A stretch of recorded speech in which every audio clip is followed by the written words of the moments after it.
我们的国际外交处境因为中国的打压，一向非常的艰困。信赖国人，大家一起努力。外交人员在第一线非常的艰困。那这一次，中国又用金钱诱引，并且买通政客，使得我们的邦交受到打击。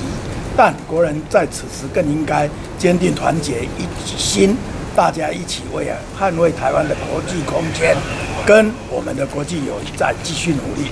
外交人员在第一线，我招谢部长过去领导外交部同仁等，我们对美展现了最好的情况，有了最先进的武器，我们和许多的国际社会有往来。这次总统出访也得到最好的待遇，我们都应该给外交人员在第一线工作的同仁最大的鼓励。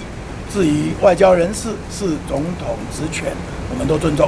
部长，因为这个吴部长院长，因为吴部长任内1年7个月已经断了4国，那就是这个断交部分好像是目前都没有人负起行政责任。台湾外交处境的艰困不是任何的个人，而是我们看到中国是无所不用其极，但我们另外一方面也看到在台湾在国际社会上尽心尽力，我们从农业、卫生、文化，甚至于各个面向和国际社会互动往来获得尊重，也得到我们应有的空间。我们会持续努力，大家还是应该给外交人员加油。院长怎么看郭董昨天说不选2020？从郭董的内心转折、冲击和发表的声明内容，我们可以看出一个企业家对于国家关心、社会关心。我们对郭董的决定表示尊重，但我们也看到这几年来蔡政府一再的改善投资环境、健全财政，同时让台商回流，让外资加码投资台湾。我们也呼吁郭董事长一本爱台湾的心，加码投资台湾。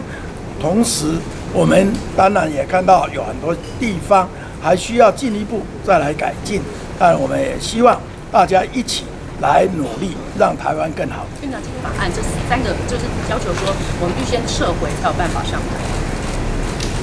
我们知道政党竞争是民主的现象，但是国会殿堂是大家的。我们希望有任何主张不同的意见，都透过民主的程序、正常的思辨，大家一起来让台湾更好。毕竟我们是一个国家，虽然不同的政党、不同的立场，但还是应该让国家的国力集中，一起向前行。好，谢谢大家。吕秀莲要参选，吕秀莲要参选，院长。